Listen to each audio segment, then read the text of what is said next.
Head külalised, minu nimi on Jelisaveta Sedler, mina olen Eesti Kunstiakadeemia Kunstiteaduse ja Visuaalkultuuri Instituudi magistrant ja ka tänase ürituse moderaator.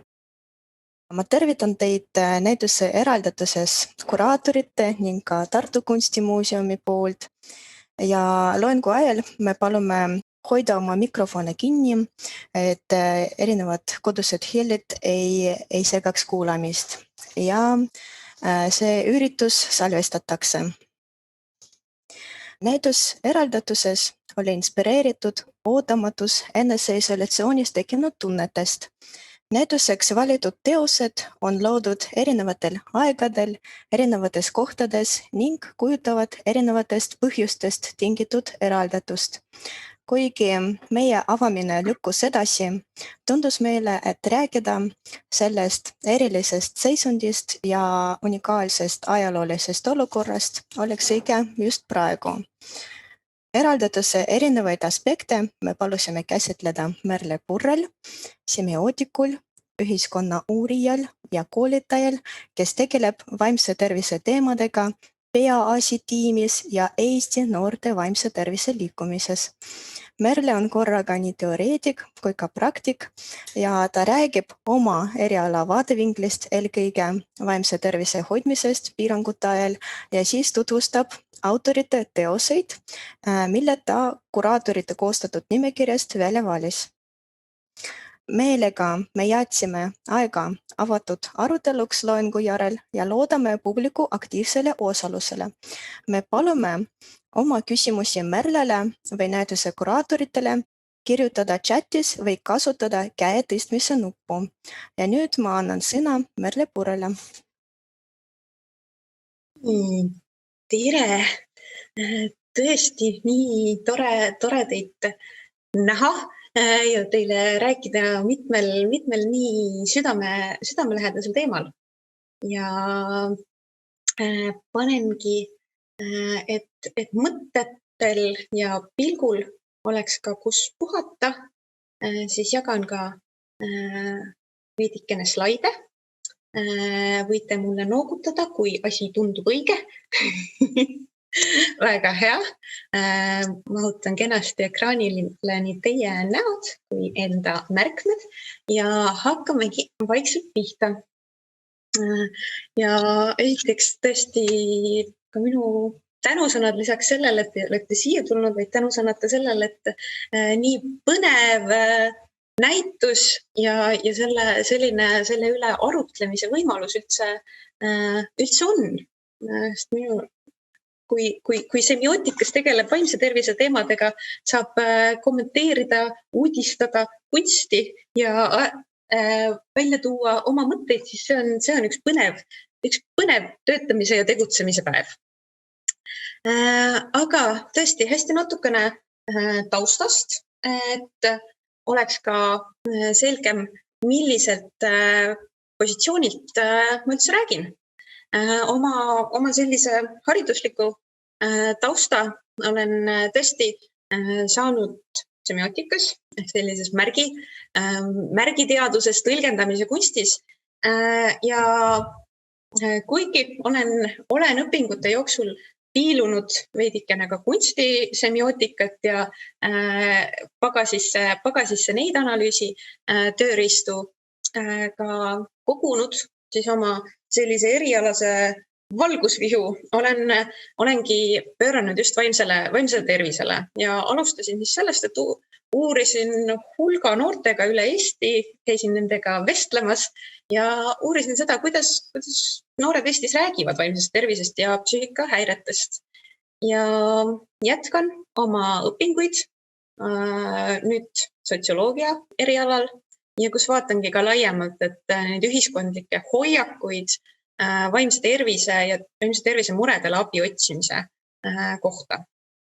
Ja tõesti, mul on rõõm olla peaasja meeskonnas juba üsna mitu head aastat, kus siis tõesti peamiselt koolitan, vahel aitan koostada materjale, tõmmata ellu kampaaniaid, ehk kohtasite ka vitamiinikampaaniat tänavatel, bussides ja mujal. ja kuivõrd peaasja meeskonnas on eeskätt vaimse tervise spetsialistid, ka mõned noorsootöötajad ja muud sellised teemadega tegelevad täiskasvanud ja spetsialistid, siis selle juurde on võrsunud ka selline noorte enda organisatsioon, kes jagab paljuski samu väärtusi ja eesmärke, ehk et kes soovivad ka teha seda ühiskonda vaimset tervist toetavamaks kohaks. Ja siis mul on tõesti rõõm ka igapäevaselt tegutseda sellises vahvas noorteühenduses nagu Noorte vaimse tervise liikumine. Mis täna selles lühikeses, aga loodetavasti põnevas ajas plaanis on? Vaadelda, pakkuda mõned perspektiivid sellele erilisele näitusele, vaadata pisut üldse akent kui selle ühendavat elementi ja piiluda veidikene ka mõned teosed. Selline väike teaser sellele, kui näitus päriselt avatakse ja saab päriselt minna seda kohale vaatama. Siis vaatame natukene üheskoos ka vaimse tervise ja eraldatuse teemat ja just selles, et mis see vaimne tervis on, kuidas me seda hoida saame ja milline on just sellise praeguse juba üle aasta aega kestnud väga erilise ja omapärase olukorra ja konteksti mõju meile. Ja nagu Elisaveta ilusti välja tõi, siis oleme tõesti planeerinud ka aega aruteluks ehk küsimustele ja vastustele. Ja katsun tõesti teha seda tempokalt, sest et teema kohta, nende kummagi mullikese kohta võiks ilmselt rääkida päevi. Nii et katsun sisse pikkida sellist kõige olulisemat ja põnevamat tuuma ka minu enda jaoks. Siis tõesti selle näituse ühendavaks, teoseid ühendavaks motiiviks on tõesti aken ja just nimelt ka sellises semiootilises vaatenurgas on aken hästi märgiline tegur, sest et see on selline justkui piir sisemise ja välimise maailma vahel ja see piir otse kui kuulub mõlemasse ja ei kuulu kumbagi. Ehk et ta on selline omaette ruum, milles võibki näha nii eraldajat kui ühendajat ja tõenäoliselt see on seda mõlemat ja just see, kuidas me seda vaatame, millise tõlgenduse, millise emotsiooniga me sellele läheneme, loobki paljustki seda, kuidas me neid teoseid tõlgendame, kuidas me näeme. Ja piir ongi mõneti ka selline ala, kus tavalised vastandused kaotavad tähenduse. Ja sellise näituse ja teoste puhul, kus ühendavaks teguriks on aken, ongi selline väga mitmekordne raamistus juba omakorda sisse ehitatud. Kuna ühelt poolt meil on teostel, meil on raam, mis annab omaette raamistuse ja teisalt meil on ka sõna otseses mõttes omakorda raam akna näol, sõna otseses mõttes aknaraam, aga ka see, mis paistab meile läbi akna. Ehk et siin on selline mitmekordse lava justkui loomise võimalus. Ja üks oluline tõlgendus, mis jääb paljudest teostest ka läbi kumama, läbi akna motiivide, on ka selline igatsuse element, vaadates siis seestpoolt väljapoole, olgu see siis enda sisemaailmast, välismaailma või siis tõesti sisemisest ruumist välja, kuhu liikumise ja uute piiridega on taaskord selles olukorras praeguses maailmas toimunud oma nihked. Kui me aga piilume pisut lähemalt siis Ilja Kabakovi tööd, mis on justkui ka oluliseks sütitajaks teemas ja samuti selle näituse üheks keskseks teoseks, siis see on ka teos, mida ei saa ühe pildi või ühe lausega või ühe reproga kokku võtta. Tegu siis tõesti on sellise albumiga ja selle teose mõistmiseks tasub vaadata ka kogu konteksti laiemalt. Ehk et ka Aknasse vahtiv Arhippo ei ole albumina kui sellisena samuti eraldiseisev. Et tema sellisest varasemast loomingulisest perioodist see on osa sellise graafiliste lehtede komplektiga, mis kuulubki seeriasse 10 albumit. Ja nende sünnilugu on minu meelest väga-väga põnev või see lähtekoht, kuidas nad sündisid. Ehk et albumite idee sündiski Kabakovil vajadusest korrastada aastate jooksul enda teadvusesse kogunenud nii-öelda välimisi ja sisemisi hääli ja viis, kuidas tema tuli toime ja vabanes justkui sellest seesmisest valitsevast kaosest ja otsis üles seda enda mina, oligi just ka see, et enda nendele häälekatele tegelaskujudele anda füüsiline kuju ja nad ära kuulata.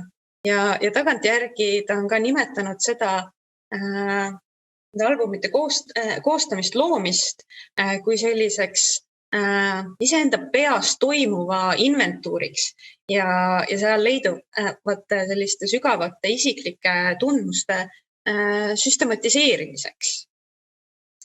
Ja tõesti, olles siis ka Nõukogude Liidus nii-öelda ametlik kunstnik, võite mind terminoloogiliselt parandada, aga tõesti, tema oli ametliku kunstnikuna positsioonil, kus ta oli võrdlemisi hea elu peal ja sai selliste nii-öelda ametlike tööde oma põhiliselt illustraatori töö kõrval teha ka nii-öelda isiklikke, mitteametlikke töid. Ja 50ndate alguses ta hakkaski muuhulgas tegema selliseid lihtsaid tihti visandlikke töid, mida ta ka kutsus joonistused iseendale. Et see fraas toimiski ka sellele kogumile nii pealkirja kui seletusena seal portsule töödele, mis eraldiseisvalt, nagu õigesti mõistan, pealkirjastatud ei ole. Aga juba sealt tuli ka välja selline hästi temale omane või nendele albumitele ja sellele eneseväljendusele omane viis, et teksti ja joonistuste kooslus, mis peegeldabki, minul tundub, et sellist tema nii-öelda illustraatori hinge, sellist tausta. Ja seega iga album ongi lugu karakterist, kellel sageli õnnestub moel või teisel nii-öelda igapäevaelu eksistentsi veidrusi või võib-olla ka banaalsust nagu ületada. Ja tegu nende albumite kujul on ka sellise väga omalaadse žanriga, et tegu ongi sellises seguga, seal on ühelt poolt kirjanduslikud elemendid, sealt on teiselt poolt see visuaalne pool, joonistused, illustratsioonid ehk kujutav kunst. Ja teisalt ka see, kuidas Kabakov on mõelnud, kuidas neid peaks vaatama, nägema see on justkui nii-öelda koduteater, sest et need algselt olid need albumid osa justkui sellisest rituaalist või performance'ist, mida ta etendas oma Moskva stuudios väikestele sõprusringkondadele.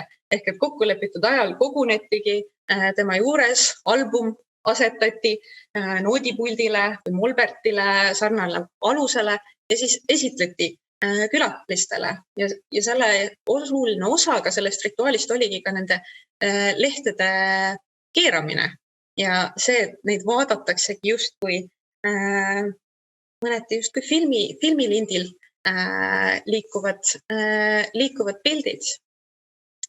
Et just ka see vaatamise ja teosega suhtlemise ja suhestumise kogemus on sellele autorile hästi oluline ja talle meeldi ka pakkuda väga selgeid vastuseid sellest, et kuidas asja peaks tõlgendama. Alati on soov jätta selline vaba ruum omaenda tõlgendusteks.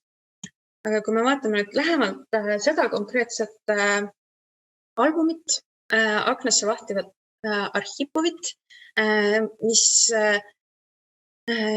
see koosneb siis sellisest 50 graafilisest lehest, millest põhiosa moodustavadki sellised koomikselikud kaadrid ja nende kõrval on sellised tekstilised elemendid, pealkirjad, alapealkirjad, kommentaarid, mis kõik pakuvad jutustust siis Arhipovist. Need kommentaarid justkui on need, mis kuuluvad välistele häältele ja tseenid leiavad aset justkui peategelases endas. Ja et see tõesti loob sellise väga põneva mitmekülgse raamistuse, kus meil on võimalik vaadata ühtaegu läbi kunstniku silmade, läbi Arhipovi kui selle karakteri, aga taaskord ka meie kui publiku silmade, sest et see vaatenurk, mida pakutakse, mõneti väga fikseeritud ja kujundatud. Aga mida meile selle albumiga siis jutustatakse? Tegelikult jutustatakse teekonnast, mis algab Arhipovi haiglasse sattumisega teadmata põhjustel ja kust paigutatakse väiksesse palatisse, kus on suur aken, millest avaneb vaade haigla aeda. Ja seal ta veedab päevi haiglavoodis ja vaatab, mis sealt paistab. Ja tõesti see raamistus ja ruum on väga-väga eriskummaline ja omaette rolli mängib ka akende avatus ja suletus. Ja nagu mainisin, siis tõlgendusvabaduse tase on suur. Kui me vaatame selle albumi esimesi lehti, siis siin ongi näha, kuidas omakorda seda visuaalset poolt raamistab järjekordne raam ehk et tekst, mis annabki nendele muidu ehk abstraktsetele ja võib-olla isegi vaatajale juhuslikuna tunduvatele piltidele mingi tõlgendusraamistuse. Ehk et jutustatakse sellest, kuidas Arhipov rääkiski, mis temaga juhtus ja tutvustatakse juba ka seda nii-öelda esimest albumit ja mis sealt paista on. Ehk et kõik seda tekstilised kommentaarid on osa sellest teosest. Kui me vaatame edasi, siis tõesti albumi kõik need visuaalselt kujutatud sündmused leiavadki sellises hästi skemaatilises, justkui topeltraamis aset, mis on justkui teatrilava või filmikaader ja mille ülemisse vasakusse nurka on alati vene keeles kirjutatud aken ja alumisse paremasse aknalaud. Ja siit ilmnebki, et nagu Arhipovi vaatenurk pole justkui tema enda valitud. Kui me vaatame, siis möödakõndivast inimesest ühel pildil paistab ainult peanupukene. Kas see võib peegeldada näiteks seda, et vaataja ongi voodis, ta ei saa tõusta.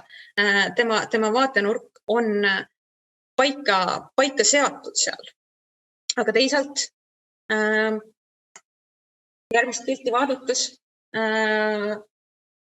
on jällegi toimunud nihe. Tegelased jalutavad justkui aknalaual.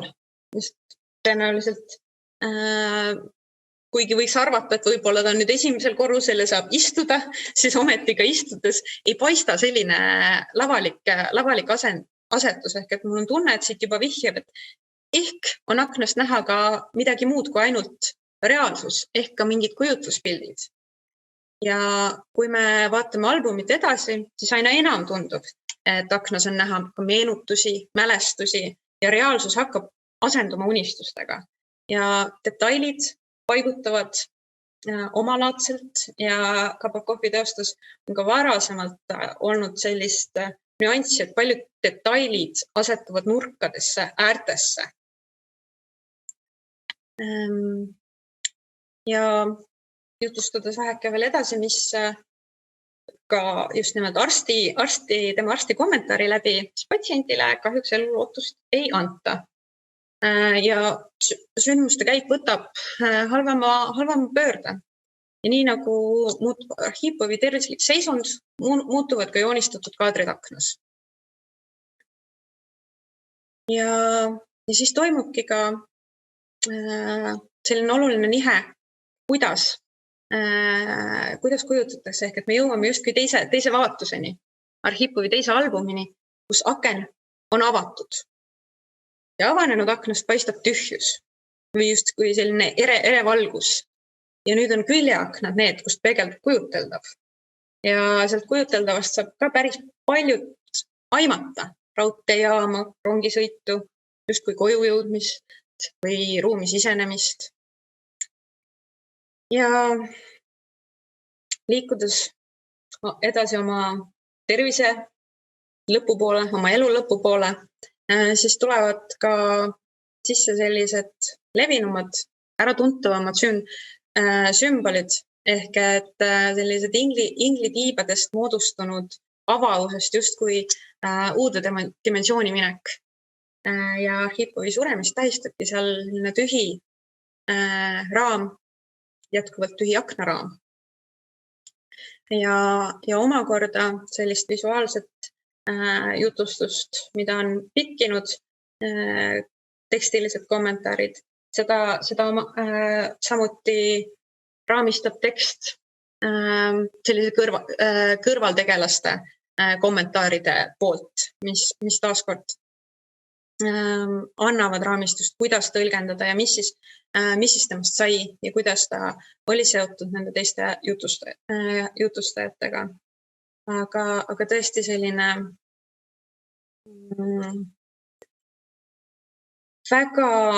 minu silmis on see väga huvitav, väga mõtlema panev viis jutustada lugu ja pannagi vaatleja mõtisklema, mis siin on päris, mis siin on kujutelm. Ja sellise kõlama jääb ka vähemasti minu jaoks selline teatav helgus, kuhu Arhipov edasi liigub. Ja usun, et seda teost võiks analüüsida, tõlgendada tunde ja tunde. Aga tõin enda poolt esile sellised killukesed, mis minule esimestest hetkedest silma jäid ja mis niimoodi ruumilise vaatenurga pealt kõige rohkem esile tulid. Ma julgustan siinkohal ka enda mõtteid, emotsioone, tõlgendusi ka chatis julgelt jagama, mis emotsioone see tekitab. Aga jah, et jääks aega ka arutlusteks, lähme pisut edasi, kuna ma olen siia sisse tahtnud pikkida veel palju mõtteid. Aga piiludes veel mõnda teost näituselt, siis jäi mulle vägagi silme ja südamesse Ülo Soosteri vaade merele akendest. mille tuumas, mille südames on justkui selline igatsus mere järgi, igatsus kodukandi Hiiumaa mere järgi. Ja siin jääb mul samas silmas taaskord selline muutlik perspektiiv. Ehk et see merehorisont, mis paistab ka nendest akendest erineval tasandil. Ehk et mis minu silmis on taaskord vihje sellele, et sellest aknast ei paista see reaalsus, vaid sellest paistavad unistused, igatsused, mälestused. Nagu teatavad, nagu mõned asjad, kui te mõtlete, kuidas unenäos välja näevad ja ei ole päris loogilised, siis ka selline asetus minule meenutab sellist unenäolisust.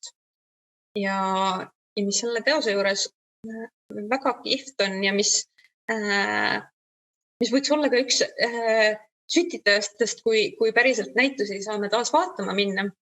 Ehk et siin on ka päriselus see maan on ääretult ruumiline, et see tekstuurimängud on hästi kihvtid, et mul tänu sellele oma erilisele rollile oli võimalus neid teoseid ka koha peal näha ja see oli tõesti hästi äge kogemus. Aga kui minna siin kunstimaailmas ja selle omavahelistes mõjutustes edasi, siis taaskord selline akna peegeldus ja just nimelt taolise akna peegeldus on ka Jüri Arraku Keskpäeva nimelises teoses. Ja siin on hoopis teistsugune müstikaelement. Aknad peegeldavad ilmselt päris maastikku, ent küsimuste algataja, ma ei tea, võib-olla ka muremõtete allikas, selline teadmatus on peidetud siin ruumis sees koos meiega. Ja siin tõesti see omapärane mõjutus perioodist, kus Arrakvel oma sellist hiljem justkui väga eripärast stiili alles otsimas või selleni jõudmas oli, siis tõesti see justkui kaja nende teoste vahel tundub mulle põnev ühenduslüli. Ja viimase teosena, mida me siin üheskoos teiega piiluks, on Ilmar Malini teos Uues kodus, mis peegeldab mulle ehk enim emotsiooni, mis mõnes mõttes viimase aastaga on osaks saanud. Ehk et välismaailma selline põnevusega jälgimine enda kodust. Siin kujutad kunstniku tütart, kes maailma piilub ja kus elu on natukene hallivõitu, kus kõigele ei saa päris ligi, aga ehitustööd jätkuvad, elu ei ole päris seisma jäänud ja sa näed, et midagi toimub, aga ometi on maailm veidike teine ja astub veidike teises rütmis, mida see teos ka oma ajaloolises raamis peegeldab ehk et ühiskondlikke muutusi. Nii, nüüd oleks see hetk, kus ma pisikest tiiserit ja pilguheitud kunstimaailma oleks lõpetamas. Annan hetke, kui on märkamisi, küsimusi, siis need teele panema. Ja see on pisut sammu, loodan ka tempot, vaimse tervise fookusesse pisut enam. Nii. Chat ei ole hetkel ilmunud. Küsimise võimalus tõesti tekib hiljem, aga kui jooksvalt mõtteid tuleb, siis pange nad julgelt sinna juba teele. Aga vaatame vaimset tervist ja praeguse eraldatuse või uudse olukorra kontekstis.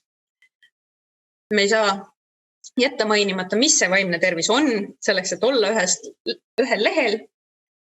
Maailma Terviseorganisatsiooni pakutud veidike nõudlik, minu silmis veidike nõudlik definitsioon raamistab selle kui heaoluseisundi, kus ma saan enda võimeid realiseerida, tulen toime sellega, mis igapäevaelu oma pingetega mulle taldrikule paneb, ma suudan õppida või töötada normaalsete tulemustega ja anda panuse enda ümbritseva heaks. See võiks esile tuua väga hästi, et meil kõigil 100% hetkedest seda heaoluseisundit ei ole ja see on ka okei.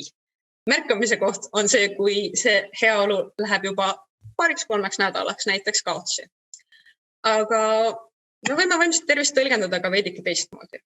See on see, kuidas inimene mõtleb, tunneb ja ümbritseva maailmaga suhestub. Ja vaimne tervis on ka see, kuidas me eluga toime tuleme. Ja mis seda mõjutab?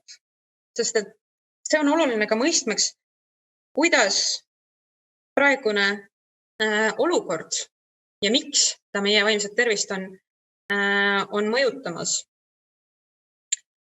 Ja ma kasutan siin taas sellist kujundi keelt, et asju oleks huvitavam, lihtsam, põnevam mõista ja meelde jätta.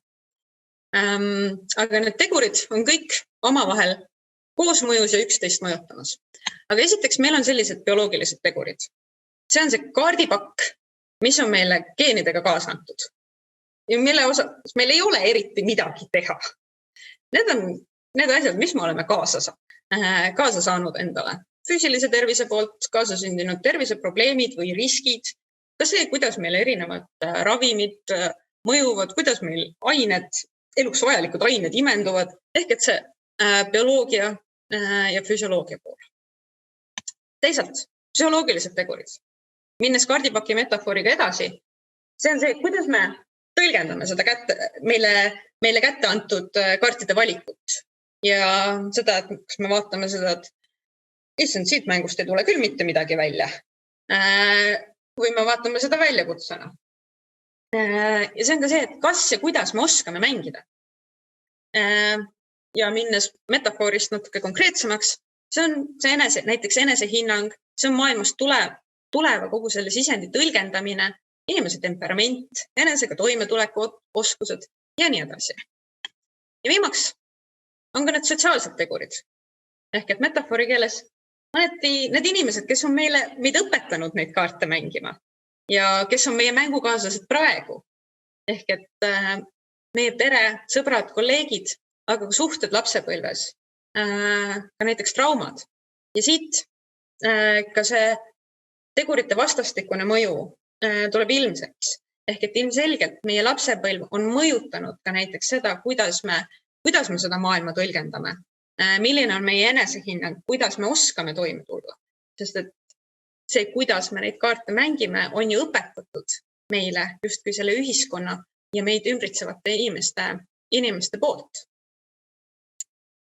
Ehk et need kõik mõjutavad seda, kuidas on meie vaimse tervise seisund.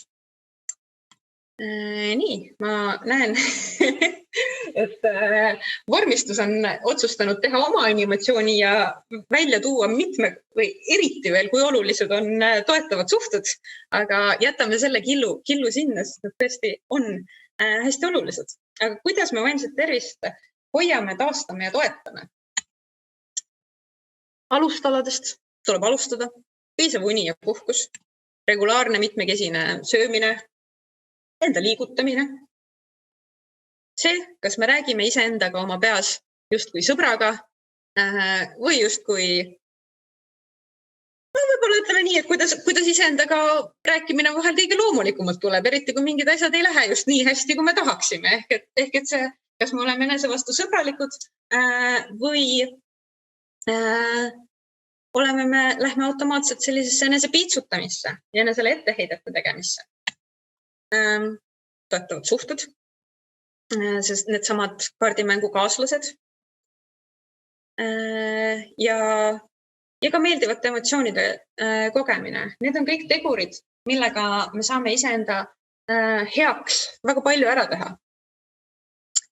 Ja pidades silmas nüüd kõik just nimelt seda, et mis vaimset tervist mõjutab, siis kuidas on mõjunud meile see akendetagune elu, see elu, kus piire on uudseid ja teistsuguseid. Selle mõtestamiseks ma tunnen, et on möödapääsmatu meeles pidada, et need kogemused on väga individuaalsed. Ühtaegu ühine on see, et see olukord on ääretult uus kogu ühiskonnale. Põhimõtteliselt üle aasta aja kestnud olukord, kus tuleb põhimõtteliselt moel või teisel ümber kohaneda kõigil. Ja see, kuidas inimeste elu on mõjutatud, see on väga-väga erinev.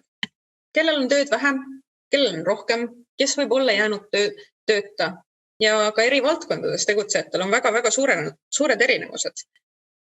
Just nimelt selles, et kellel nii-öelda tööpõldu hetkel ei ole ja teisalt näiteks vaimse tervise valdkonnas tegutsejatel, kellel tuleb erinevaid üleskutseid, tegutsemisvõimalusi, tegutsemisvajadust uksest ja aknast. Ilmselgelt on sihtgruppe, kel on erilised lisaväljakutsed. Minu au ja kiitus kõikidele lapsevanematele, kõikidele õppuritele, kõikidele õpetajatele ja kõikidele meditsiinitöötajatele, kellel minu silmis veel need muudatused on veel eriti suured. Ja ma ei tahaks mööda vaadata ka sellest, et mõjutab ka see, et kas inimesed on loomupäraselt introvertsed või ekstravertsed. Ehk et see ka mõjutab, mida ma olen märganud enda ja enda ümbritsevate juures, kui palju mõjutab meid see, mil moel on piiratud meie suhtlusvõimalused. Kas me ekstravertide puhul, kas me laeme ennast inimsuhtlusest või kas me introvertidena võib-olla näeme ka natukene positiivsust selles, et meil on natuke rohkem seda üksi olemise aega, mille abil ennast laadida. Teeme siis nõnda. Vot mis. Tehnilisi väikseid vormistuslikke viperusi minulgi. Aga mis on siis selles olukorras erilist, mis meie vaimset tervist mõjutab? Esiteks, meil ongi need uued stressorid, uued stressiallikad. Ehk et see isolatsioon, vajadus õppida töötada uutest olukordadest või aidata selles lapsi. See pandeemia iseenesest on uus stressor. Ja see, kuidas meid pidevalt muutub info, see toob meile stressi juurde. On võimendunud stressorid. Ehk et pingeline õhkkond või ka näiteks vaimne, füüsiline vägivald kodudes, kus seda juba varem oli ja mis kindlasti võimendub. Või ka lihtsamalt mõistmise puudumine koduses keskkonnas, mis on inimeste jaoks ja paljude noorte jaoks väga palju teravamalt esile tulnud. Vajadus muuta, kohandada enese tervise eest hoolt kandmise viise, kellel oli väga püsiv jõusaalis käimise graafik ja harjumus, see pidi enda eest hoolitsemise alustale ümber kujundama. Ja samamoodi sõpradega suhtlus teisel moel, näiteks ei saa reisida ja kõik sellised enda akude laadimise viisi muutused. Ja mis on veel samas uudset? Meil on ka uued võimalused. Mitte kõigil, taaskord, me ei saa siin teha väga suuri üldistusi, aga näiteks, kellel sobibki kodukontoris töötamine või õppimine rohkem. Noortest on näiteks kolmandik, kellele koduõpe klapib sootuks rohkem. Ja samamoodi üritused on näiteks kättesaadavamad ka tõmbekeskustest kaugemal. Ka tänasel üritusel on inimesi, kes juhul, kui me saaksime päriselt näost näkku kohtuda, ilmselt Tartusse ei oleks saanud tulla. Aga tänu sellele kasvanud digipädevustele ja oskustele, et viise ja suhtlemise viise ja üritusi ümber korraldada, on see ka kindlasti uus võimalus. Ja ma isegi võtakski kokku selle mõtte, et see üksilduse kogemus, mis on vaimsele ja füüsilisele tervisele ääretult raske. See on rohkem seotud sellega, kuivõrd me tajume, et meil on inimesi ümber, kuivõrd me tajume, et meil on seda kontakti, et meil on nagu kvaliteetset suhtlust inimestega, kes meid mõistavad. Ja vähem on see seotud sellega, et kas me oleme päriselt üksinda. Üksildasena saame me tunda ennast ka olukorras, kus meil on tegelikult inimesi ümber ääretult palju. Ehk et ka sellises praeguses olukorras on selles üksilduse kogemuses nii palju nüansse. Aga kuna mul on väike eelteadmine, et mõni küsimus ka annab mulle võimaluse veel sisse vaadata üksilduse kogemusse, siis ma praegu avakski mõtte arutlustele juba lähemalt. Piilun ka chatti korraks. Aga jaa, nüüd olengi valmis vaikselt küsimuste vooru juurde lisama. Ja näen Liisa ette vahendatud küsimust. Kuidas ma arvan, kas tumedad toonid tähendavad tingimata kunstniku depressiooni? Ma ütleks kõhutundega. Kõhutundega ma ütleks, et vast mitte. Teisalt ma ütleks seda, et depressiooniga võib küll olla seotud maailma värvide väiksem tajumine. Seda on teadlased leidnud, et depressioonis inimestele maailm tundub hallim ja värvid vähem kirkamana. Aga ma arvan, et see, et kas kasutatakse tumedaid värve kunstis, ma arvan, et see ei peaks nii üks-ühel olema. Ja mul kohe meenub sellega väike killuke huumorit või väike anekdoodikene minu enda lapsepõlvest, kus mulle juba väga väiksest saadik meeldis vesivärvidega värvida. Ma olin vist mingi 1,5 aastane, kui ma sain endal vesivärvid. Ja mu ema oli päris mures, sest et ma peamiselt ainult musta ja tumepruuniga kippusin värvima. Ema oli mures küll, aga ma arvan, et ka sellel puhul tegu on ilmselt eelistusega ja sellega, et mis on meie need visuaalsed eelistused, aga muidugi, eks seal süngust saab ja sünget teemat saab sellega kindlasti käsitleda. Tänan, et sa jutustasid seda lood, sest minu enda laps joonistab ainult musta ja pruuniga ja ma juba mõtlesin, et kas me peame minema vaimse tervise nõustaja juurde või mitte. Ma arvan, et kui muid ilminguid sellisest suurest või nagu väga madalast meeleolust ei ole, siis ma arvan, et pruun ja must on ka väga suurt hindamist väärivad. Ja ma arvan, et kõik ei ole tingimata maalikunstnikud, vaid on olemas ka graafikuid, kes lihtsalt valivad sellist eneseväljenduse tehnikat. Ja ma tahan öelda seda, et chati on laikunud erinevaid küsimusi ja väga põnevaid kommentaare. Et Merli, kas sa tahad võib-olla ise lugeda või mina loen? Võid lugeda, mis sa tunned, et oleks oluline. Ma siin piilun ka minu arust väga põnevad mõttekäigud. Näiteks Kadri kirjutab, et aken võib olla piirav, võib tunda, et muud polegi peale selle, mis aknast paistab ja see on ahistav. Selle vastand siis aken kui vaade unistustesse, mis võiks olla hoopis tervendav ja see tõlgendus mu enda peas lihtsalt selline mõte tule ja minu arust see on väga ilus ja sügav sõnastus ja ja ma arvan, et Kadrile kindlasti meeldiks meie näitus, sest igas töös just paistavad erinevad küljed sellest eraldatusest ja need erinevad aknavaadet ja aknaraamid näitavad seda ka. Siis Tuuli Reinsoo, olles ise kunstnik, mul selline mõte, et kas me mitte ei vaata enda sees läbi akna kõiki teisi maailma, mida kaugemale oma pilguga rändame, seda rohkem energiat võtab visualiseerimine. Mõnedel hetkedel oled nii tühi, et ei taha millegagi suhestuda, kas pole nii, et loovinimestel ongi kergem maailmaga suhelda läbi akna. Seetõttu tihti ka tunneme, et meist ei saada aru, kuna meie näeme väga selgelt, mis on väljaspool, kuid meie sisse on raske näha.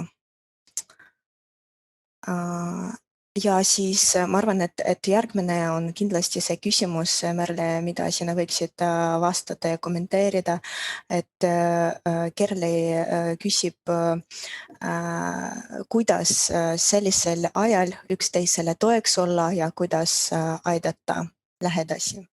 Aitäh, see on tõesti hästi oluline küsimus. Kuna mul oli eelaimdus, siis ma sain lausa visuaaliga siia toetuseks, aga ma jagan mõned mõtted. Ma jagan mõned mõtted üldisemalt kõigepealt ja siis lähen nagu selle praeguse olukorra ja veidike suurema füüsilise eraldatuse spetsiifikaga edasi. Ütleks, et toetamise üks põhitõdedest, mis siin ka väga toredasti juba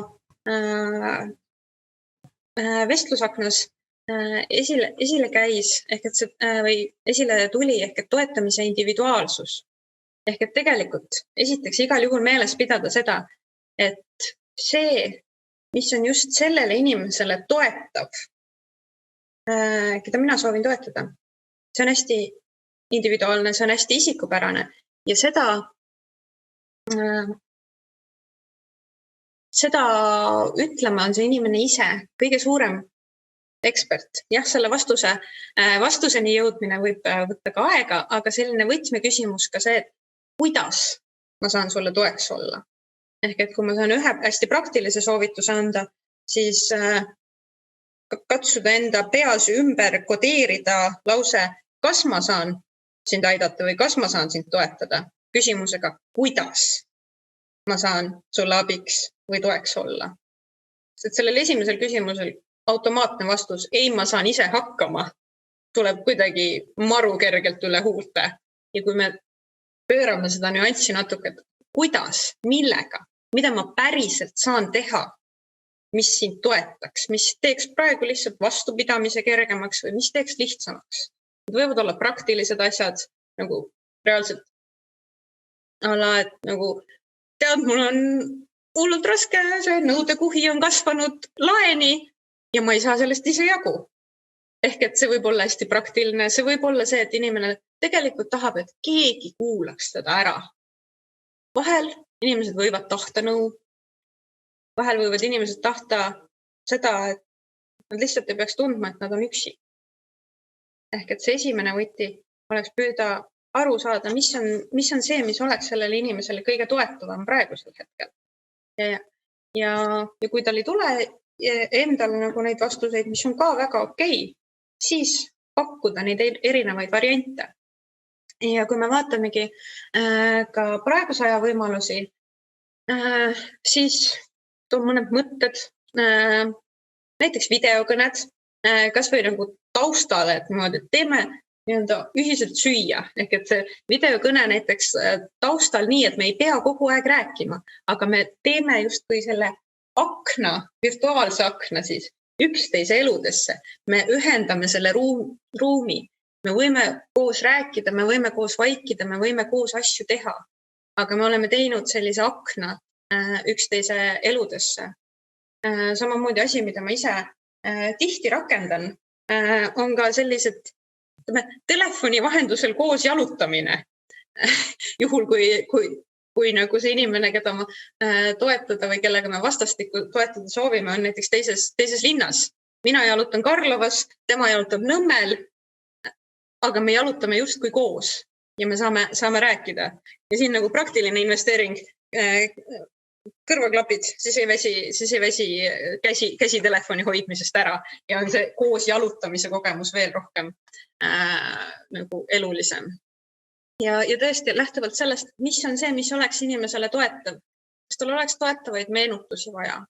Et tead, isegi kui ma palju ei ole suhelnud, sa oled ikka täpselt sama oluline mulle. Ma mõtlen sinu peale. Sa tulid mulle meelde.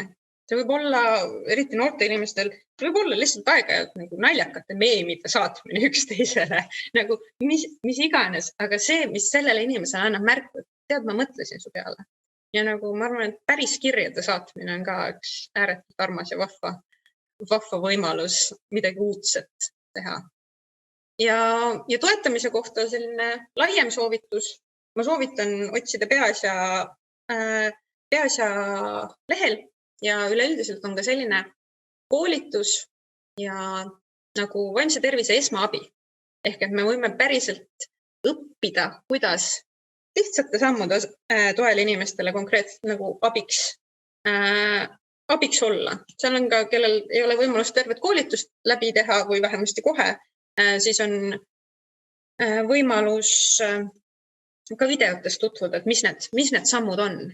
Ja ma siin selle juures tahaks kohe ka tuua välja selle, et millal otsida vaimse tervise abi. Et on oluline põhimõte kohe. Kui midagi häirib iseennast või teisi, selles mõttes, et lähedased vahel osasid muresid märkavad varem. Kui inimese käitumises meeleolus on selline märgatav muutus, mis on paar nädalat umbes kestnud, ja abi otsida alati pigem varem kui hiljem. Mis tahes tervisemuredega, mida varem me sekkume, seda kiiremini me taastume. Ehk et meie mõtete kõverpeegel kipub ikka ütlema, et ei, mis nüüd minu mure ja see ei ole piisavalt tõsine. Meie ei pea otsustama, kas see on piisavalt tõsine või mitte. See on spetsialistide rida tegelikult. Meie niipea, kui me märkame muret ja see mõjutab meie elu, siis juba see on hetk, kus tuge ja abi otsida. Ja tõesti, algatuseks Peaasja leht. Ja ma siin vaatan. Siin chatis on väga põnev diskussioon nii kunsti teemal kui ka sellel psühholoogilisel teemal, et kuidas selle eraldutusega hakkama saada. Aga kahjuks ma vist ei jõua seda niimoodi läbi lugeda valjusti ja ma natukene scrollin allapoole ja jõuan küsimusteni. Signe küsib, kas üksindus on suurenev probleem või on see seisund, mida inimesed on erinevates eluetappides alati tundnud. Ehk teisisõnu, kas inimesed muutuvad Eesti üksildamiseks või me lihtsalt märkame nüüd eraldatust rohkem tänu viimasele aastale ja ühisele kogemusele? Jaa, see on hästi põnev küsimus. Ma võin sellele vastata tõesti ilmselt nii hästi lühidalt, keskmiselt kui väga pikalt. Ühe poole pealt ma isegi keskenduksin selle tõlgenduse nihke natukene, et nagu üksinduse pealt üksilduse peale. Sest et just see üksildus on see, mis meie vaimset tervist mõjutab rohkem kui see, et kas me oleme päriselt üksinda võrreldes sellega, et kas me tunneme ennast üksinda. Ja mõneti me saame öelda, et me ei tea, kas üksildust on rohkem või mitte. Sest et senimaani peaaegu keegi ei ole seda kõikidelt inimestelt küsinud. Teadusuuringud on vaadanud peamiselt väga väikseid sihtgruppe. Kes kedagi, kes kannatab mõne probleemi all, võib-olla on vaadatud, palju on uuritud näiteks vanemaealiste seas, vahel uuritud ka näiteks lapsevanemate seas, aga meil ei ole tervikpilti, sest et valdavalt ei ole küsitud selle kohta kõikidelt inimestelt. Alles see praegune olukord on töösse lükanud sellised nii-öelda suured üksildustunde kogemuse uuringud. Ehk et me objektiivselt öelda ei oska seda. Muidugi depressiooni levimuse kaudu see võib natuke olla kaudselt hinnatav, sest et üksildustunne on väga suur komponent depressiooni kogemuses. Aga vaadates edasi, eri eluetappides tuntakse seda rohkem ja vähem ja kõik inimesed on võimelised tundma üksildust. Ehk et tõesti selles on väga ühine komponent või selline, et selles on nii universaalset kui väga, väga eripärast. Aga mul on tunne, et viimane aasta on pannud märkama palju enam, just nimelt ka vaadates seda, et neid teemasid on hakatud tõesti nii Eestis kui teistes riikides on hakatud uurima. Ehk et inimesed on märganud rohkem seda kogemust ja mul on tunne, et see on ka lihtsalt see, et kuna suhtlus, füüsiline kontakt ja kuuluvustunne on inimesele, me oleme loomult sotsiaalsed loomakesed. Me ei saa üle ju sellest, et me oleme ikkagi inimliik, inimloomad. See on meie tervisele ja see on oluline ja see on ka evolutsiooniliselt olnud oluline, et me oleme kogukonnas. Ja üksildustunne on see sütik, mis paneb meid kuniks ta ei tööta vastu, aga üksildustunde nii-öelda funktsioon emotsioonina on see, et me võtaksime inimestega kontakti, et me hoiaksime kinni oma kogukonnast, sest see on see asi, mis aitab meil püsida, mis on meil liigina aidanud elus püsida. Ja praegune kogemus sellest, kuidas see kogukonna tajumine ja sellega suhtlus toimub, see on nii uudne, see on teisenenud. Peaaegu kõik viisid, kuidas me inimestega kokku puutume, on natukene nihkes. Ja seega mul on tunne, et see märkamine on tänu sellele viimasele aastale hoopis teises tähenduses tõesti.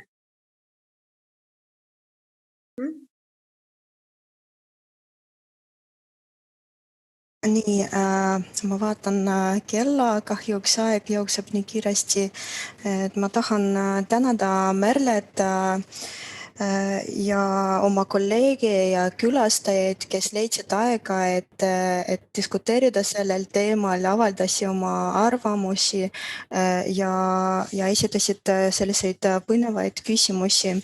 Meie näitus eraldatuses avatakse 15. mail Tartu Kunstimuuseumi projektiruumis ja me loodame, et näeme teiega varsti ja naudime kunstivahetuses kontaktis sellega.